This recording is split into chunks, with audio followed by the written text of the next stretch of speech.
Hello, everybody. Welcome back to Sarah. Hello, we are here. Welcome back. I don't know what to say. We actually just recorded pretty much half the video, and then we realized we weren't recording. So sad. We're back on track. We were a little bit while in there for a little bit. We got a little excited with the Sam Christie videos, which we're still going to do, but we did 3 in a row, and it was a little overkill, but I'm still here for it. And so, OTT, over the top, exactly. But we're back. And I mean, this story that we're going to talk about today, this is something that I think shook a lot of people in the soccer world, in the football world. And I think that it's so major just because I think for a lot of people, it came out of like left field. You know what I mean? Mm-hmm. But so, I was even sleeping and Sarah woke me up. Sarah goes, hey. And she told me, about the story. We're just going to do a brief overview. We're just going to kind of do like an overview about the story because I think there's a lot of layers to this story. We will link the articles down below, but we're going to give just like a very, basic understanding of what we know about how this affects not just Casey, but also Tobin and Christen. So there's a few layers to the story. And I think that it's very interesting. It's, what does it mean? Where do we go from here? I'm going to have Sarah read from the article, and then we're going to talk about it. Manchester United women manager Casey Stoney resigns. Casey Stoney will step down as manager of Manchester United women at the end of the season. Stoney has been in charge since June 2018, when the women's team was first founded. She guided the side to a 4th place finish in their 2nd season of the Women's Super League this year, crucially missing out on the Champions League qualification. So why has Stoney left? The Athletic understands that Stoney had a restricted budget and was near to resigning a couple of months ago. Since then, United did increase their financial input, but by then things had gone too far. It is also understood that the standard of United's training ground facilities have been below par. Throughout the season, the team had switched training grounds from the Lee Sports Village to the Cliff End to Carrington.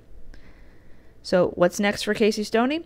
The Athletic understands Stoney is in the final stages of discussion with Jill Ellis to head to San Diego to manage the NWSL expansion team for the 2022 season. Ellis, the former U.S. Women's National Team head coach, is set to become the team's sporting director, and it's understood that Stoney has been on Ellis's list for some time. And Arsenal manager Joe Montemurro recently announced his departure at the end of the season, but Stoney is not thought to be in contention for the job. I mean, that basically said it all, realistically, on what's going on. But I think that she was unhappy based on this article. She was unhappy with the training facility. She was unhappy with budget they were giving her, which I think is so interesting because I think when Tobin and Christen first signed with Man United, the thought is they're going to Man United. One of the biggest names in football in the world, thinking, right. They're going to Man United. The training facilities are going to be the most elite. They're going to be so nice. It's going to be, that's one of the selling points for Tobin and Christen to go over there, to be given the, I don't want to say the best, but given elite training, you get what I'm saying. So it seemed like kind of like a letdown, compared to, like, I guess the expectations you would have going into the club. And it's like, when the reality is completely different, it's like that's such a letdown. So, and it sounds like they changed training facilities halfway through the year. And still Man United. That's such a marquee name. You almost feel disappointed with the thought of, Casey Stoney is leaving because she's not happy. They're not treating, not just maybe her well, but the women's team overall very well. That's what we kept hearing, even when they first did the interviews. Remember, Sarah, with Tobin and Christen? Oh, we're so excited to go to Man United. Mm-hmm. They're going to have, such the training facilities. That was the implication. Going on with this, we're going to read a little bit more from an article than we're going to really talk about it. We're going to read a little bit from our favorite publication, Daily Mail. And I know this is not Sarah and I's favorite publication, but they had some really interesting information that it kind of went more into the training facilities and whatnot. We're going to read that, then we're going to kind of discuss even more. Casey Stoney quits as Man United boss after being left unhappy with training conditions, with some players feeling let down by the way the club have handled their presence at Carrington in comparison to how Pep Guardiola treats City's women's teams. So, a frustration over lack of resources led Casey Stoney to quit as Manchester United women's boss. Stoney, who was appointed as manager when the club reformed in 2018, has been unhappy with the support structure and facilities since the club made the temporary switch to the men's base at Carrington at the start of the year. Players were unable to shower in between training and meals before makeshift porta cabins were installed, while the nearest toilets are a 10-minute walk from the training pitch. Their gym is also a tented facility. Upgrades promised by the club and football director John Murtaugh have not been forthcoming. The club requested a move from Lee because they kept picking up injuries on what they felt were poor pitches. However, United sees things differently as the men's U23s have used them. Players are understood to feel let down by the way United have handled their presence at Carrington, and hear contrasting stories from the women's team at Manchester City, where Pep Guardiola is known to watch training and encourage togetherness. There's also frustration at the club's unwillingness to accommodate them at Carrington on a full-time basis. One source told Sportsmail that a move to Carrington is the million-dollar question, but a permanent switch is not anticipated for at least another year, if not longer. In a statement, United said the pandemic had created unique challenges which have affected the usual training locations and schedules for the women's team at Lee Sports Village. They added that the club are working on a package of medium-term investment that will increase and improve facilities with the long-term intention for a full integrated approach to the training ground, which includes the men, women, and academy teams. Stoney led United to a successive fourth-place finish in the WSL, but insisted she viewed the season as a personal failure after missing out on a place in the Champions League despite topping the table at Christmas. United suffered several injuries to key players and found themselves unable to compete with the squad depths of Chelsea and Manchester City. The ex-England captain is one of the most respected figures in the women's game and is thought to have the interest from clubs in America and Europe. So that basically said everything that I think we know now or we need to know. And I think, this Daily Mail article did talk a lot about the training facilities that United was left at when they switched grounds. And from, what I'm reading in this article, it seems like Man United, really didn't care about the women's team. They didn't want to make any of these changes permanent. They didn't want to put up permanent training facilities for just the women. And like they said in the article, Man City, Pep Guardiola, I don't know how to say his last name, he was all about, let's go watch the women, let's support the women. I know they even have like one Instagram account for men and women, which I think some people think is a little controversial, but it seems like they were very integrated with the men and the women, and it seemed like Man United were just like, oh yeah, the women are cool, but we're not going to prioritize them at all. We're not going to make their training facilities nice. We're not going to give them any reassurances. And I think that's very frustrating. And Casey Stoney just said, no, I can't, I'm not going to work on these parameters under these conditions.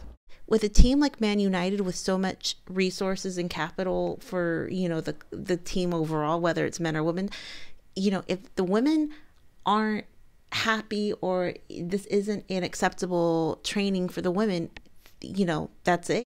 Things can't be done to get that remedied. You know what I mean? Yeah.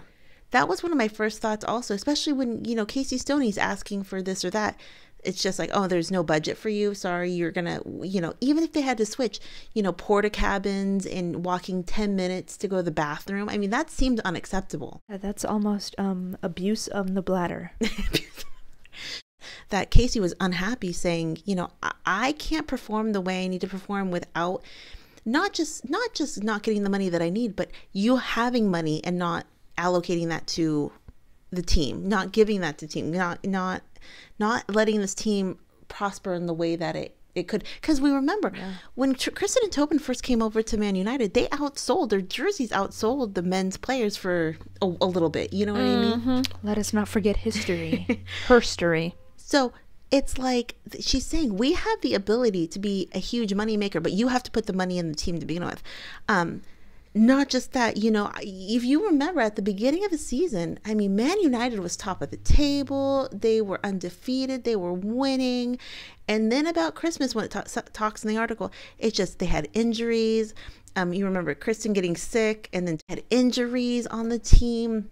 And so from Christmas, it's just been a pretty disappointing season. It looked like, their goal, not only to win the Women's Super League, but to get in the Champions League, which they didn't do. And they missed out, pretty narrowly they missed out. So from what Casey says, that's a big failure in her head. And I don't think she thought she could succeed given the limitations that Man United were presenting her. That they said, she goes, I'm not gonna succeed, I'm not gonna get to Champions League not having the support I need. So yeah. Where does this leave? Well, I heard a couple things. I heard that the players officially heard the announcement 1 hour before Casey made the announcement. And then, I think the big question now is what happens to Tobin and Christen. I read right here, it says MS Sanders, which we've read from her Twitter before, it says, I think you're safe to assume that it won't be the only announcement this week. Oh, I think she knows something. So, and I will say, Christen Instagram that she's already back in the States. Yes, I noticed that. Even though, they have an FA Cup game on the 16th, Man United. They have an FA Cup game and Christen is back. And so she's back. And as we remember, when Tobin got hurt, she didn't stay in Manchester to rehab or to get better. She came right back home to the States. That's kind of telling now. Yeah. That's kind of, what does that mean? Well, it kind of confirmed it. It would confirm this story even more so. Especially because when you think about, where you see yourself in the future, the fact that she came right back to the States to rehab that. I think that was very telling. Christen's already back in the States, but what does this mean? Are they going, are they going to Louisville? Are they going to wait a year to go to play at Angel City? Are they going to play in another Super League team? What do you guys think? Where do you think they're going to end up? Does anyone think they're going to end up in Man United? It doesn't sound like it. It sounds like, it's so frustrating because it started off so promising for everyone. Remember, Tobin was the player of the month, I believe, in November. They were at the top of the table. They were doing so well. And then after Christmas, and then you remember they had kind of that scandal with Casey Stoney and letting the girls go to on vacation. You remember that story? Yeah. This is a classic how it started, how it's going situation. Right. TikTok trend. Also, Casey, when Tobin left, Casey could have really been, from reports that Casey hasn't been happy for months. So apparently Casey wanted to resign a couple months ago. So she might have said that, whatever anyone needs to do, they need to do. Like Tobin, hey, you're injured, get out of here. You know what I mean? You need to go do what's best for you rather than stick around here. And also, where does this leave Casey Stoney to go? As it's talking about, there is an expansion team in San Diego, and it looks like, the wheels are in motion for her to go there. This is the first I've heard about this too. So yeah, we'll see what happens, but that should be interesting. Can I see Casey Stoney uprooting her whole family to go to San Diego? Yes, it's California. That seems very dramatic almost, for the NWSL as well. Well, she might be at a place in her career as well where she wants a change, something different, new environment. Yeah, because those sunny California skies. But there's something also kind of weird about that. The fact that we hear about her being unhappy with the training facilities in the Man United, but as we always hear, people are always dragging the NWSL and their training facilities. I was just going to say, it ain't any better over here. Exactly. Women's sports, am I right? Well, they're always dragging the NWSL. Will their training facilities be that much better? Any better? Will they be worse?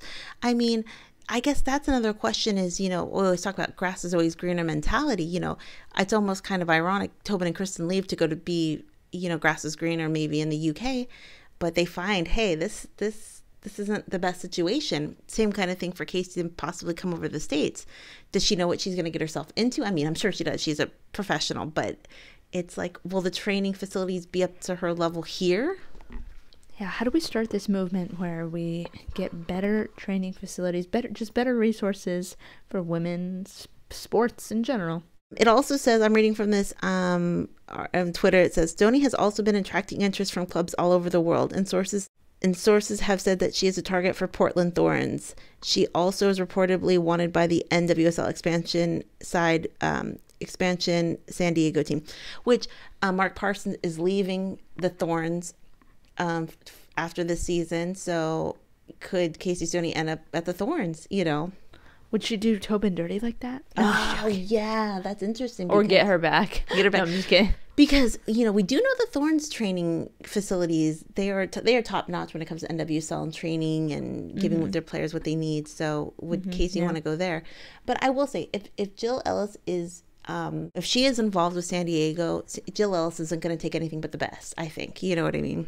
So I think that will be on Casey Stoney's side to say, it's gonna be nothing but the best if Jill Ellis is involved, because Jill Ellis has a lot of respect and a lot of, you know, she can make things happen. So it's so interesting. You know, where's Christen and Tobin gonna end up? Are they gonna play for or they, you know, it's still thinking, are they just gonna wait till the LA? Are they gonna play for Louisville? Are they gonna play for? I don't know. I know. Are they gonna play for another Super League team? This whole thing with Casey Stoney leaving, and it doesn't sound like it's on good terms, which is unfortunately.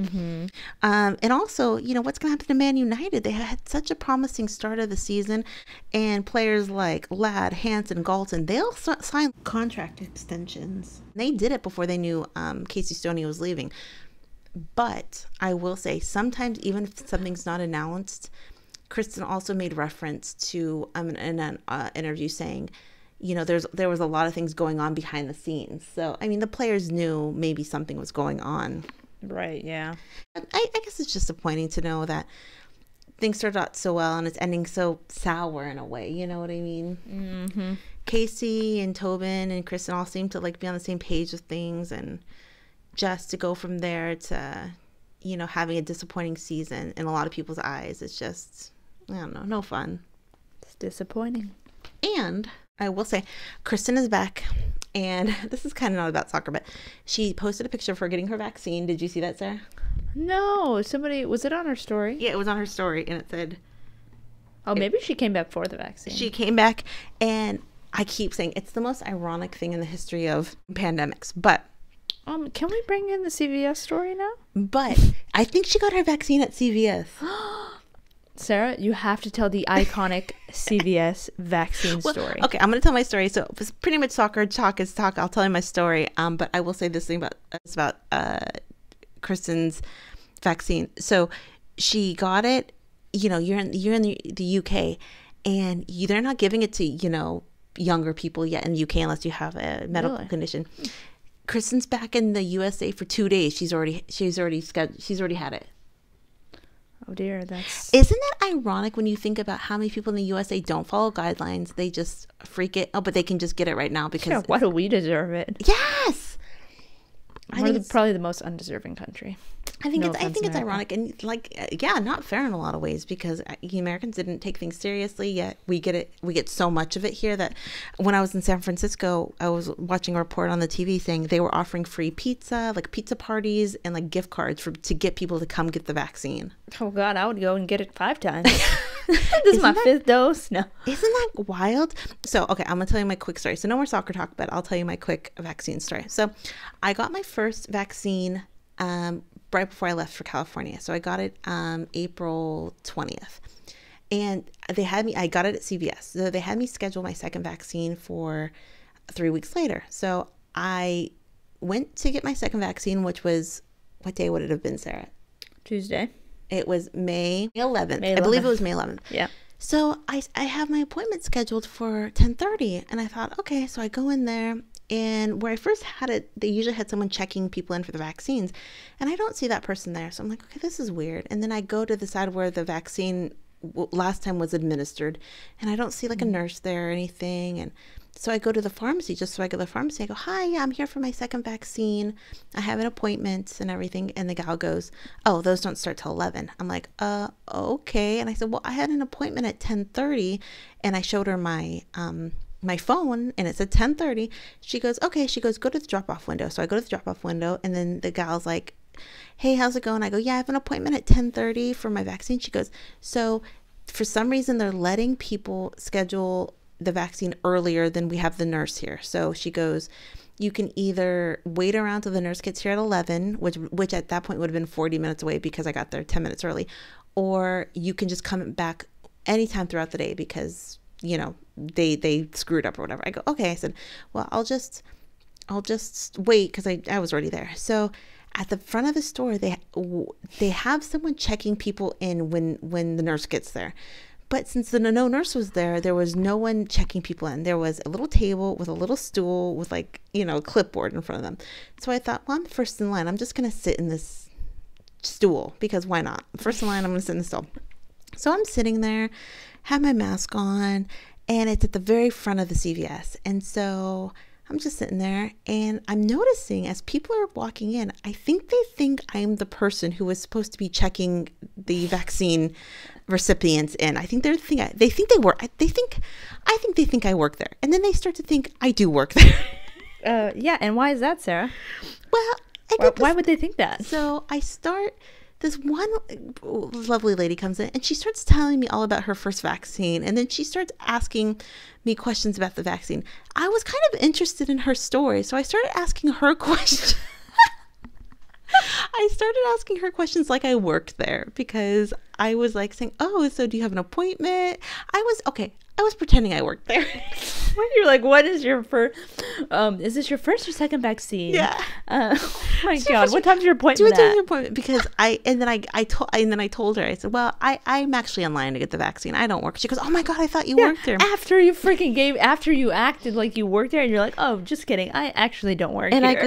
I go, I don't have any information, but you can go to the pharmacy. The nurse isn't here quite yet.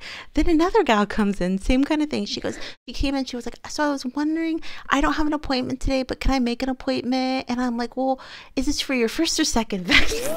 Why would you do her dirty like that? And then about 10 seconds after I say that, I basically say, I'm just getting my vaccine as well. So basically, I pretended to work there. I'm surprised they didn't yell at you and be like, why would you impersonate a worker? Then the lady who actually worked there came in. So she comes in. I say, hey, how's it going? She walks by me. She kind of looks at me in a nice way.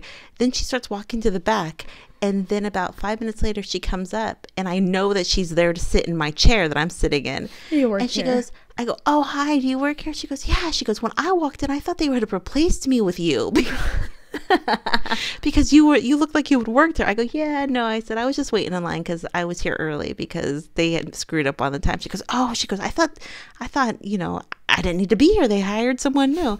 So long story short, Sarah was impersonating just the vaccination worker. I kind of was, but I didn't give any medical advice or anything. I just basically said, I'm there for you would have. But I didn't do the thing I think most people would do, which the very first second someone says, oh, I don't work here. I didn't quite do that. I just said, oh, okay, well, no. And I kind of waited a couple beats to tell people that.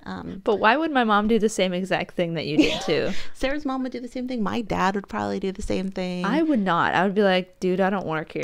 By looking at me, I'd be like, nope, I don't work here. But people kept thinking I would work there. But it was pretty funny. But I will say, looks like based on where Christen Press got her vaccine, looks like she trusted CVS to give the vaccine, which I did too. That's where I got my 2 vaccines. She trusted CVS. She got it at CVS. It either looks like CVS or I'm almost positive it's CVS. I wonder which one she got. Pfizer? There's a lot of Moderna in California, so because she posted that picture of palm trees too, so I'm 99% sure she's in California. Maybe they injected her with palm trees. No, but she got vaccinated. But it is kind of sad, the fact that America has so many vaccines, yet we're the ones who practically don't even take it seriously. I mean, it's irony at its finest, I think. Because UK is still in lockdown in a lot of places. Yeah, and Canada's having major lockdowns, and they're taking it seriously as well. They're so strict about quarantines there and stuff. Damn, we should move to Canada right now. America, anywhere you go in America right now, if you want the vaccine, you can get it. I mean, every state, it seems like. I mean, it's crazy. It's very readily available here now, and I don't know. But the people in Massachusetts, at least around where we are taking it pretty seriously. Yeah. Like I see everybody wearing their masks outside, and now they're saying, if you're fully vaccinated, you don't have to wear your mask outside. But a lot of people still have their masks outside. Right. So. Yeah, people here are taking it seriously, which is good. But I mean, I know some countries you have to do a mandatory 2-week quarantine, and they put you in a hotel that you have to pay for. And so it's wild. But that was my vaccination story. So what do you guys think about Casey leaving? Where do you think this means? What do you think this means for Christen and Tobin? Where do you think they'll end up? Where do you think Casey Stoney is going to end up? Yeah, give us your predictions down below. Do you think she will end up in San Diego? Do you think there's any possible way she's going to end up in Portland? It sounds like she's not a contender for the Arsenal job, so she's going to end up. I mean, she's still respected. I wonder if some of the players are kind of disappointed and mad at her too for kind of leaving them hanging too. You know, because that's a real concern. That's a real thing that could be happening. Mm-hmm. What do you guys think? Questions, comments down below. It's interesting to see how this will unfold. Yes. We'll talk to you guys later. Have a good night. Bye. Bye.